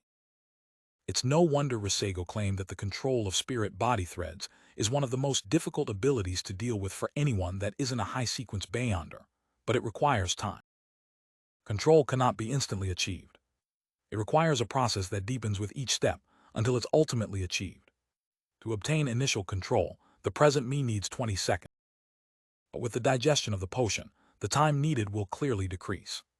Once my Nimble Right Master Potion completely digests, I might be able to do it within 5 seconds. Yes, before the effects show, the target wouldn't even notice it. Perhaps those with prophetic abilities might be able to detect it. Once initial control of the target has been achieved, they will immediately be slow to think. Their actions will be impeded and their bodies stiffen. Then bit by bit, they will develop into a puppet, a Nimble Right. If a Nimble Right Master has a partner, this process will make it easy to finish off a target that has been forcibly controlled. Yes, if the enemy's spirit body isn't strong enough, a Nimble Right Master will have the strength remaining to even draw a gun or use a mystical item to act in concert with himself. If the controlling process isn't disrupted by an external force, the target will become my Nimble Right after 5 minutes. In a sense, the Nimble Right is truly dead, and the process is completely irreversible. Once the potion is completely digested, the time it takes to convert someone into a Nimble Right will definitely be greatly short. The maximum number of Nimble Rights I can control at present is 1. I can't be sure how many I can control in the future, but it will definitely increase. The limit seems to max out at 3. This will not only need time, but there's also a distance restriction. I can only see spirit body threads within 100 meters. And to control them, I need to be 5 meters from the target. When controlling Nimble Rights, I cannot be more than 100 meters from it. I'm sure it will increase in the future. Apart from keeping its Beyonder powers, a Nimble Right can also normally use mystical items and sealed artifacts. Furthermore, it expends its own spirituality and not mine. Of course, my controlling of the Nimble Right will expend spirituality itself. This ability is very suited for me. In extremely dangerous situations, with me having no choice but to investigate, I can let the Nimble Right do it for me. Although it will be heartbreaking to lose it, it's better than having myself die. Back when Nimble Right Master Risego came to deal with me, he must have been engaged in another operation. This resulted in him losing his Nimble Right. Yes, he must have not fully digested the Nimblewright Master Potion.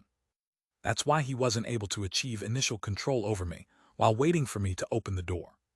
He had to enter in order to converse with me. In short, this lives up to being a Sequence 5 Beyonder power. Furthermore, the Beyonder powers before this have also been enhanced by 50%, or even more.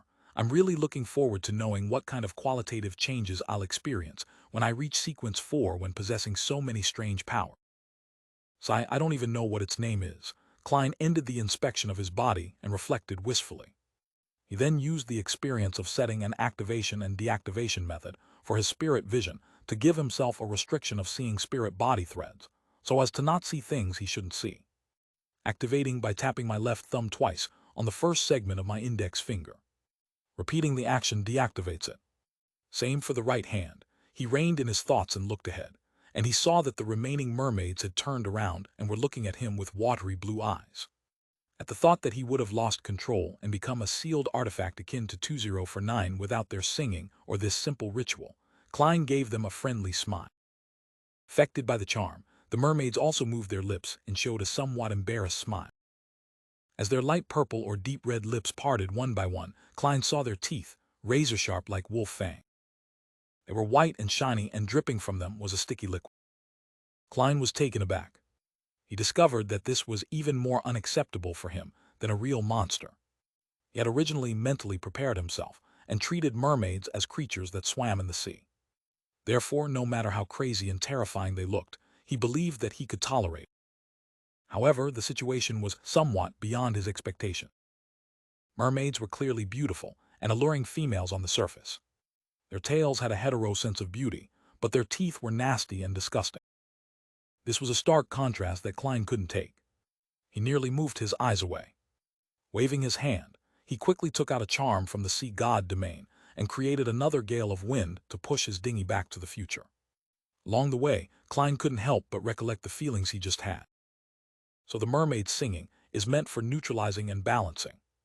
Otherwise, most faceless are unable to resist the corrosion of their own spirit body threads by the Nimblewright Master Potion. They would directly lose control. Heaven. Lucky ones like Calvatua aren't included. Perhaps it's because of the lack of the ritual's help that it's relatively weak. In theory, as long as there's a voice or Beyonder power with similar effects, they can be used to replace a mermaid singing, but people who haven't personally experienced it themselves wouldn't be able to tell the minute differences. Therefore, high-sequence Beyonders who aren't from the seer pathway will find it difficult to provide any effective suggestion. Amidst his thoughts, the dinghy returned to the future.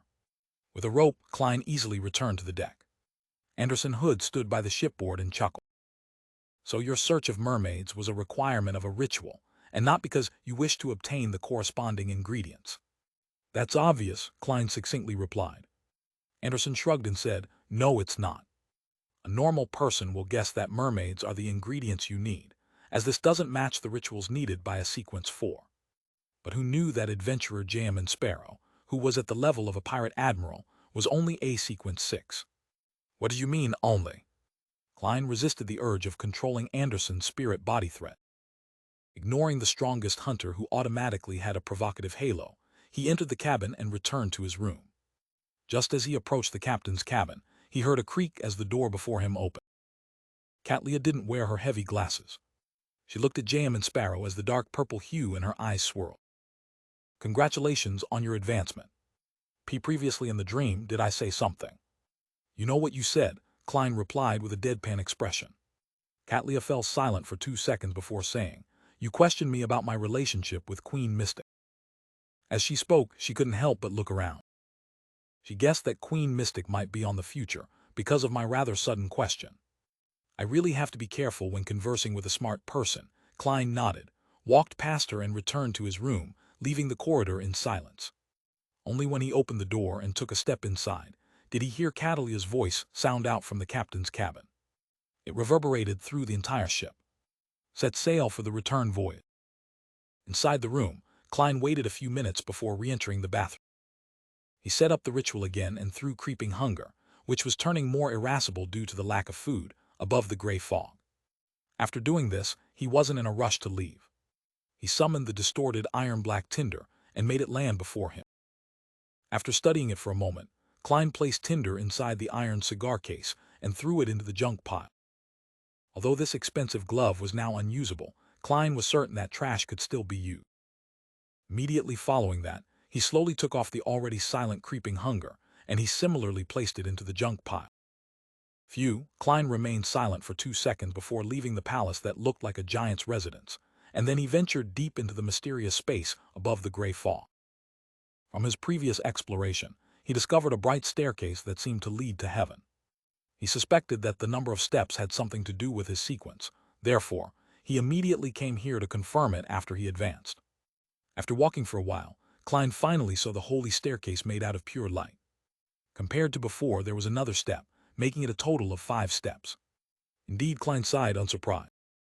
Then he climbed up the staircase that appeared to be prepared for giants and arrived at the top. At that moment, he wasn't that far from the gray fog which was hardened in midair. He seemed to just need one more step to reach that height. Klein subconsciously looked up and seemed to see something. That's Klein's eyes reflected a nearly transparent object. It appeared like a carapace of something, occasionally shrinking and vanishing from Klein's line of sight, and at times peeking out due to an invisible wind, revealing some of its outline. With it acting as an anchor point and looking further up, there were colors of green that was almost black, standing there silent. They looked like the colors of the trees of a dark forest, Klein mumbled, without imagining what the object of those colors signified. All he could do was boldly guess that it had something to do with gaining a deeper control of the mysterious space above the gray fog. Without trying to do something that was destined to be in vain, he jumped down from the staircase that seemed to lead to heaven and phased back inside the palace. With the existence of Queen Mystic in mind, Klein did some simple tidying up before leaving the gray fog and returning to his bathroom. After tying up the loose ends, he walked to his suitcase, took out the sun brooch, and wore it on his double-breasted frock coat. After all the turmoil he had been through, the mystical items he could now use had returned to the state when he was in back. However, he was already a Sequence 5, and possessed one of the most difficult powers to deal with below that of the demigod. He was, in the true sense of the word, a powerhouse in the Bay underworld. I should be very agitated and happy, but I'm actually not. Even as excited as when I found mermaids, this is because I've just taken another step on my road to revenge. The true goal I wish to achieve is still a distance away. Following this, I should conclude the principles and digest the Nimblewright Master Potion and seek out the corresponding sequence for formula and ingredients. Yes, I can only do all of these things after leaving these water. Next, I'll seek advice from Mr. Azek, Will Ossipton and Arrows. I should relax for the next few days. Being overly tense might break me down and cause me to have symptoms of losing control. Klein turned to look at the full-body mirror in his room.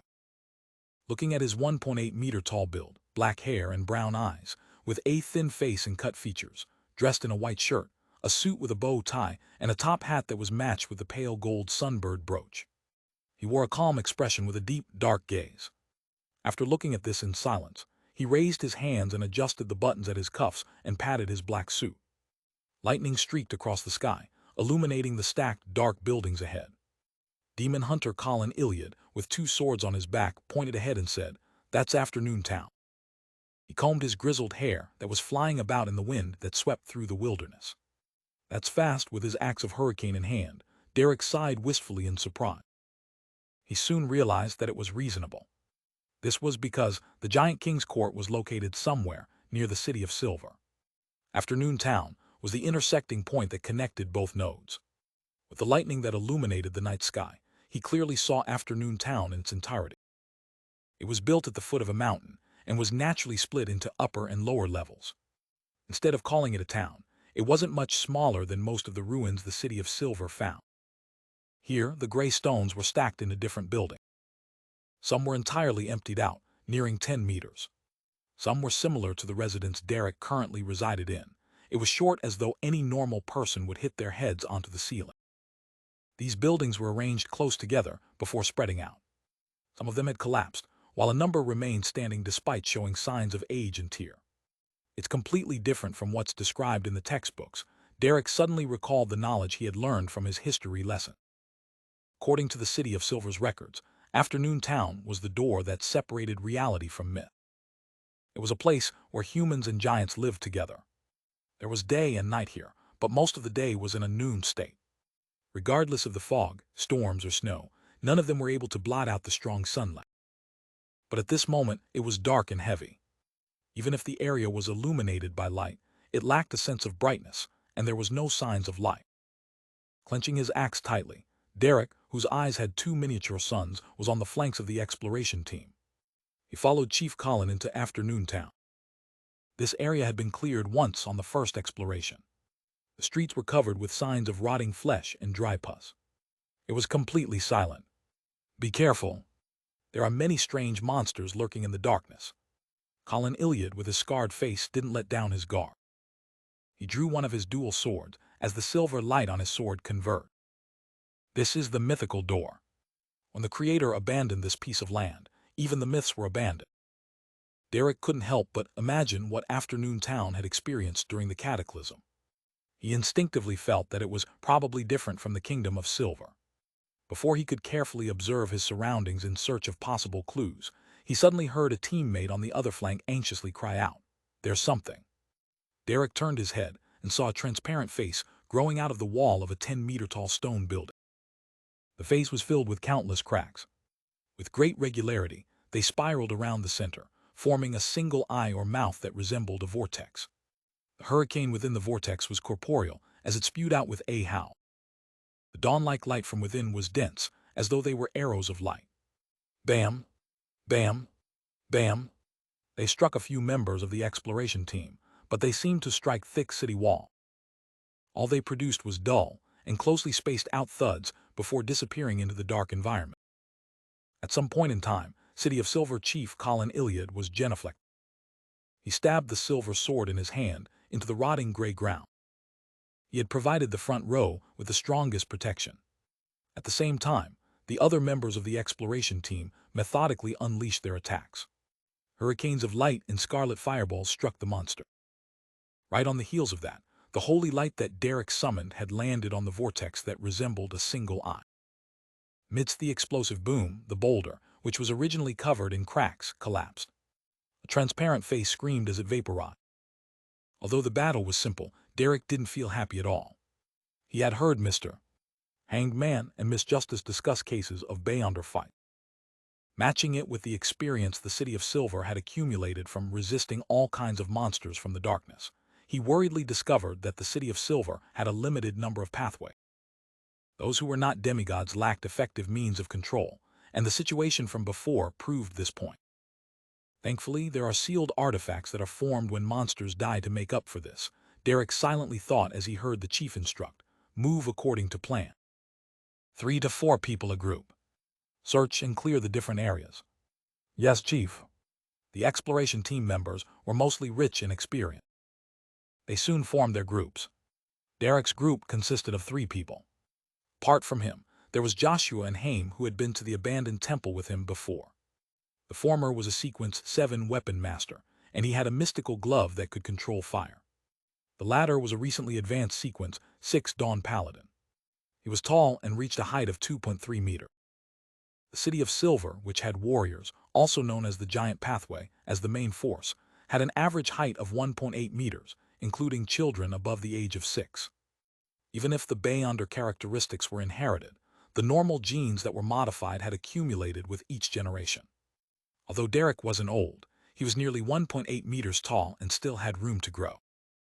According to the designated targets, Derek, Joshua, and Haim entered an alley on the left in a triangular battle formation. They checked every building that still allowed entry. Perhaps as a result of the former sweep, they didn't encounter any monster. They couldn't help but feel a little relieved. Rumor has it that the 6-member council plans to set up camp here and make Afternoon Town a stronghold, Joshua, who was wearing a scarlet glove on his left palm, said after observing the building. Haim nodded and looked down at his 2 partners. The true target seems to be, he pointed diagonally upwards, the Giant King's Court. Derek asked in surprise. Isn't it a search for the sea where Little Jack and company came from? Don't we need to circle the Giant King's Court? Derek was filled with puzzlement. Haim shook his head. Have only heard rumors. He swept his gaze and pointed at the entrance to the underground chamber. Let's finish our search here. Derek answered tersely. With his night vision and ability to emit light, he wasn't afraid of the darkness as he stepped into the underground chamber first. Haim lifted an animal hide lantern, while Joshua followed closely in tow. This building's underground chamber was rather wide, with traces of dried, blackening pools. The smell of blood remained, despite the many years that had passed. Derek surveyed the area and suspected that a sacrificial ritual had once been held here. A very, very long time ago, he silently added and discovered a candle left on the stone table which resembled an altar. He felt more certain about his guesses. Why would the residents of Afternoon Town secretly hold sacrificial rituals in their underground basement? When the Giant King's court was in power, they were believers of the Giant King. Later, they came under the Lord that created everything. The owner of this building secretly worshipped other gods. Questions arose in him as Derek approached the altar. He saw that the stone table was originally carved with words, but they had been damaged by either natural or unnatural elements. After some careful identification, Derek found 3 names: Ouroboros, Medici, Sasri. Ouroboros. Isn't that the name of the angel of fate? Mr. Fool mentioned before that Medici is also a king of angels. Sasri is another one. Derek suddenly felt excited and horrified as he hurriedly turned his head to shout out for his companions to take a look. But in his vision, the underground chamber was empty. There was only darkness. Haim and Joshua, who were supposed to be behind him, were gone. They're gone. There's only darkness. Faced with such a sudden change, Derek's first reaction wasn't horror. Instead, he clasped his hands together and pressed it to his mouth. Pure light was emitted out of his body as he dispersed the surrounding darkness, illuminating every corner of the underground chamber. In Derek's living environment, darkness was the most terrifying existence. Once they left the City of Silver, they had to constantly maintain the existence of light. Even a brief loss of light couldn't last for more than 5 seconds. When Derek first joined the exploration teams and lacked experience, he had nearly killed himself because of such a mistake. Thankfully, the chief was standing nearby. As the light slowly and continuously radiated from him, Derek raised his tightly gripped axe of hurricane and carefully observed his surroundings. He discovered that apart from Haim and Joshua, teammates who had entered the underground chamber with him, vanishing, the stone slabs and tufts of black hair on the walls had turned blood red at some point in time. They were moist as though they had just been sprayed on. This calmed down Derek, who was well versed with exploration materials, to realize a possibility. The problem didn't stem from Haim or Joshua, but himself. All I did was approach the altar and silently read 3 names. Typically speaking, even angels will require someone to read or write down an accurate honorific name in its complete form before they can receive prayers. And it's supposedly limited by range. I wonder if the kings of angels require the same conditions. One of those 3 names was the key to activating the hidden powers in the altar. I triggered the problem by using Jotun, which can stir the powers of nature. No, that's not right. It needs to be said out loud. Even if these are the true names of the kings of angels, I've never faced such problems in the past. Derek anxiously turned his body while feeling perplexed. He returned to the altar and came to the stone table. He was surprised to see that the words and symbols on the stone table were a lot more complete and clearer than before. It was as though the host of the ritual had just drawn it. The words were written in 3 languages. They were in Jotun, Dragonese, and a language that Derek couldn't recognize. However, he suspected that it was the ancient Hermes previously mentioned by Miss Justice and Mr. Hanged Man. This was because he had a basic understanding of some words from the conversations during the tarot gathering. They were rather similar to the words used on the stone table. The content expressed by Jotun and Dragonese were identical. They repeated the 3 names and their corresponding titles. Angel of Fate, Ouroboros, Red Angel, Medici, Dark Angel, Sasri. Following these names and titles was an entity Derek was very familiar with. Rose Redemption. Sasri really is a king of angels, one known as Dark Angel. He, Angel of Fate, and Red Angel are the founders of Rose Redemption. I wonder if Mr. Fool knows anything about him. He definitely knows a lot. The words in ancient Hermes should likely be the same content in Afternoon Town, which had already converted to the faith of the Lord that created everything. There were residents who were secretly worshipping the 3 kings of angels beside the Lord. Upon having this thought, Derek suddenly felt a chill run down his back. He felt as though he was close to the reason why the Creator had abandoned this land. When he looked up again, he saw that the walls remained red, but Haim and Joshua were still nowhere to be seen. Silently repeating them didn't do a thing. Perhaps they don't produce any effects on their own. Derek drew a breath as he raised his axe of hurricane. He carefully walked towards the entrance of the underground chamber, hoping to find the problem at its roots, so as to determine what led to his present situation. 1 step, 2 step, 3 steps. Like a gigantic candle, he returned to the hall upstairs. There were rich shadows here, making it gloomy and eerily silent. The rotting chairs and the remnants of stone tables remained sitting there in silence, no different from before. Failing to find Joshua and Haim, Derek could only walk towards the window while he felt high-strung. He wanted to see if he could encounter other members of the exploration team. Thud, thud, amidst light footstep sounds, he approached a huge hole that should have been a window sill. He leaned forward and looked outside. Countless dark buildings spread out, either tall or short, as they extended outwards like steps. The lightning in the air happened at a very low frequency, as many windows had candlelight emitting out of them. The dim yellow flames danced but weren't extinguished. This Derek couldn't help but swallow a mouthful of saliva. He felt as though all the residents were still living in peace, just before afternoon town encountered its cataclysm. Haim, who was carrying an animal hide lantern, didn't need to bend his back to enter the underground chamber. He jokingly said to Joshua, "This house must belong to a human, but their family definitely has giant's bloodline in them. They're probably my height. Tusk, the last time we went to that ruined city, we had to bow our heads when using the main doors." Having a giant's bloodline didn't necessarily mean that they had giant blood flowing in them. Instead, it referred to a physical characteristic that was inherited by descendants thanks to the consumption of the Pathways potion. Being tall was one of its manifestations. Joshua looked up at Haim and scoffed. "That was you. I didn't need to. But you won't take long before you can advance. When the time comes, you won't be shorter than me," Haim said with a smile before glancing at Derek via the corner of his eye. It was to prevent any accidents from happening when Derek approached the altar. Joshua thought before saying, "Actually, I'm very curious.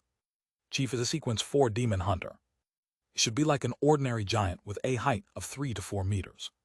Why does he look very ordinary, with him being only half a head taller than me?" Haim subconsciously surveyed the area and said, "Rumor has it that the chief has a giant form." "A giant form? Will his clothes tear when he becomes a giant?" Joshua asked with a laugh. "Unless his clothes and pants are mystical items." Haim and Joshua exchanged a knowing smile. They were just about to turn their heads to share the joke with Derek when they realized that the youth was gone. Derek, who should have been standing before the altar, had vanished. Haim's and Joshua's expression instantly turned heavy. One of them raised his huge broadsword, while the other raised his red-gloved left hand. They carefully approached the altar and did a careful inspection, but they failed to identify anything suspicious. Joshua was just about to attempt to identify the words on the stone table when Haim patted him on the shoulder. "Don't look at it. I just recalled that Derek was looking at those words before he vanished. Let's bring the chief here." "Okay." Joshua nodded. They didn't leave in a fluster.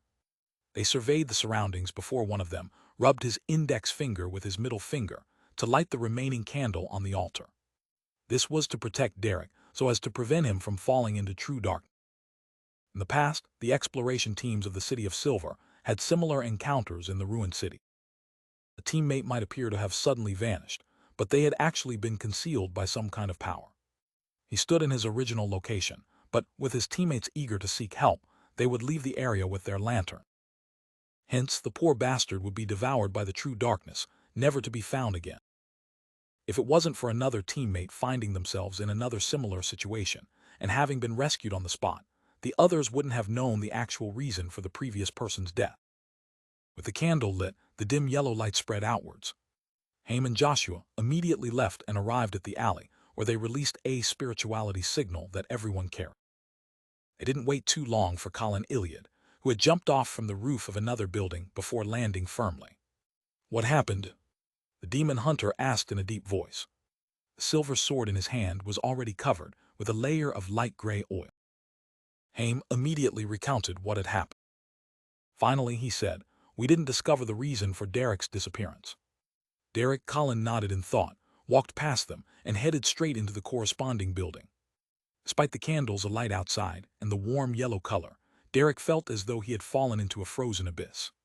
A chill at the bottom of his heart kept spreading.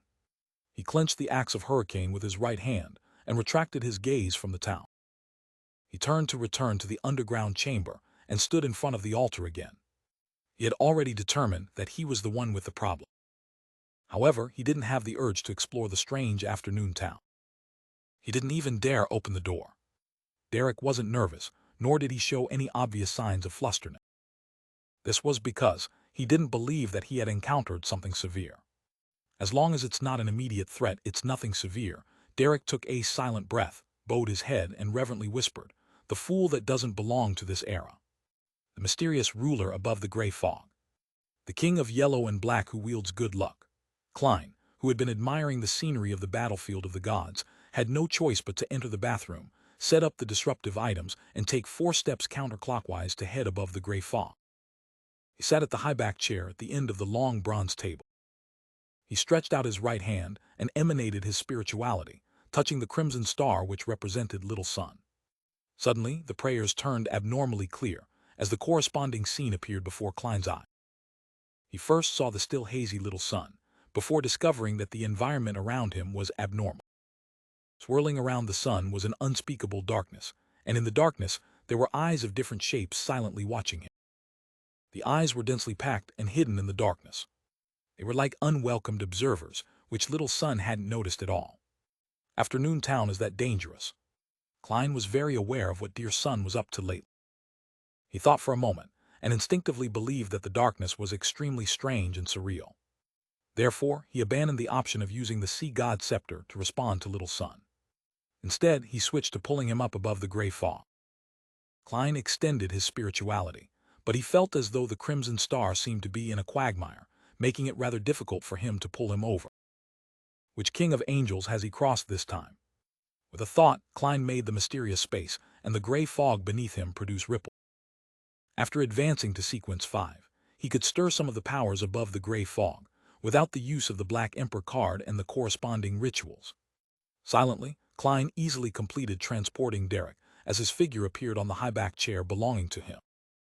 Meanwhile, Klein saw the strange darkness swirling around Little Sun's body shadow. The demon hunter entered the underground chamber in high alert, followed closely by Haim and Joshua. They saw that in front of the dim yellow candlelight, Derek Berg's figure was quickly outlined like a picture.